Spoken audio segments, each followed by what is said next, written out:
Bars and Escapades, where today we're at the Vatican. We're just nearby where we've just had lunch at Giulio's Cafe. A lovely little spot. I'm sure that anyone would enjoy it who went there. The menu consists of salads, pasta, pizza, wine, beer, soft drinks, very nice coffee, and of course gelati. I would recommend it to anyone who wishes a nice meal there, but not very much money over. And this is marking the road lines, Italian style. Nothing like personal attention. We've all heard about Italian artwork. Now this is the road to the Vatican City, and as you can see it's blocked off and allows free pedestrian access. I'm not sure whether that happens all the time or whether there's a particular event on to allow it to happen today.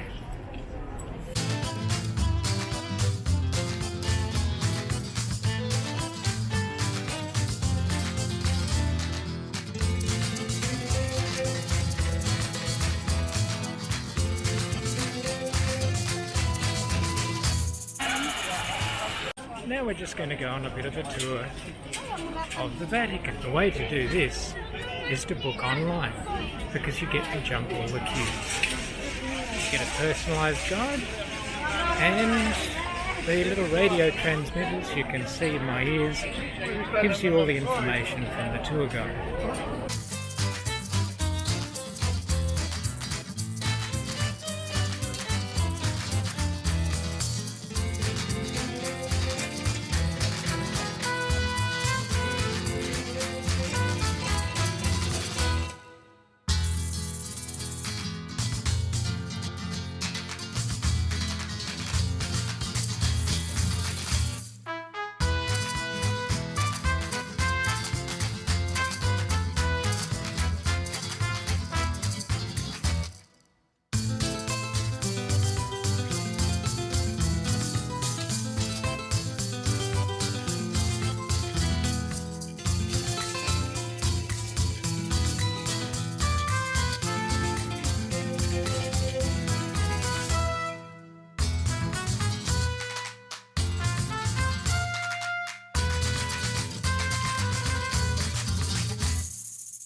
Well, that was a short trip to the Vatican.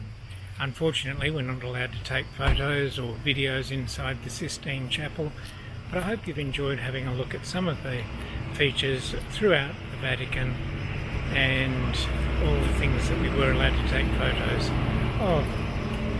There are thousands of historical mementos in the museums, and they say that it'll take several days if you wanted to look at every one of them and learn about its history. Behind me are the Spanish Steps. This is a place that's always been known as a meeting place. Often people in Rome would say, "I'll meet you at the Spanish Steps." Now it dates back in history to where there are a number of artists used to live in this area, and they used to have young ladies as their models, and the models would live around and work around this area. And quite often, young men would then move into the area wanting to meet the lovely young ladies. And so, there came the expression, "I'll meet you on the Spanish Steps." The Australian equivalent is, "I'll meet you under the clocks in Flinders Street in Melbourne." That's the story. This is the famous Trevi Fountain at night. More of a waterfall, really, than a true fountain. But nevertheless, there are thousands of people here to have a look.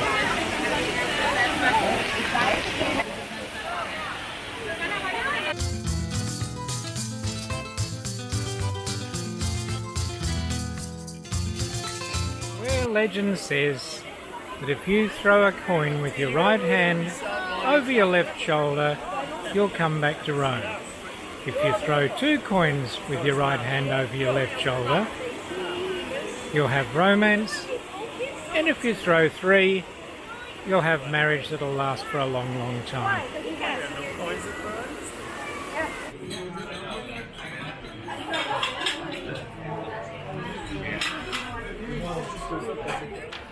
we've just had an absolutely beautiful meal at a restaurant called Vatican.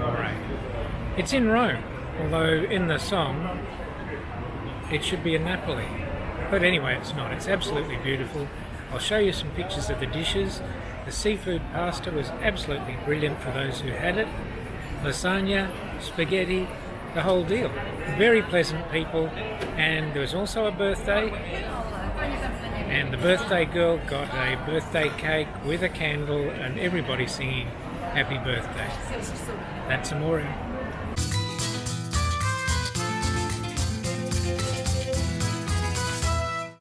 Now I'm out the front of the gelati shop with 150 flavours.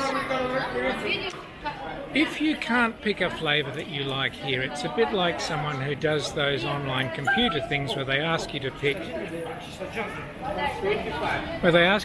all the traffic lights in the picture and you can't do it. The I am not a robot things. You'd have to be a robot not to be able to pick an ice cream you like. I have cassata and panna cotta, and because it's melting now, I'm going to start eating it. This is the very famous Roman Coliseum, designed to hold 50,000 people and with a canopy over the top to keep the sun off. This was operated by the sailors who had expertise in the ropes and the canvas, etc., or the type of material that was used at that time. It was designed for the pleasure of the Romans, and like all stadiums, there were a lot of events carried out. Apparently, 5,000 animals and 2,000 gladiators did not survive their performances within.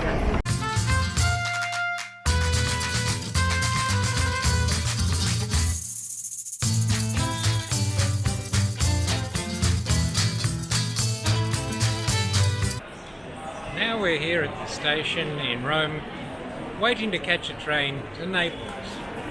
We had a wonderful stay at Suites Rondinini. Alice, the manager, was wonderful.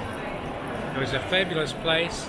On the second floor there's a small lift to take all the luggage up and the people as well. And I'll put the details down below so that if anyone wants to stay there, they can do so. There was at least 3 bathrooms and 3 or 4 bedrooms. There's accommodation for a large number of people, and it was perfectly placed in the middle of the city with walking access to transportation and restaurants, shops, you name it, it was there, and I can't recommend it any more highly than that. It really was a wonderful place to stay. As I said, Alice, the manager, was fantastic, and if you want a nice place to stay in Rome, give it a shot. Anyway, I'll probably talk to you from Naples. Cheerio.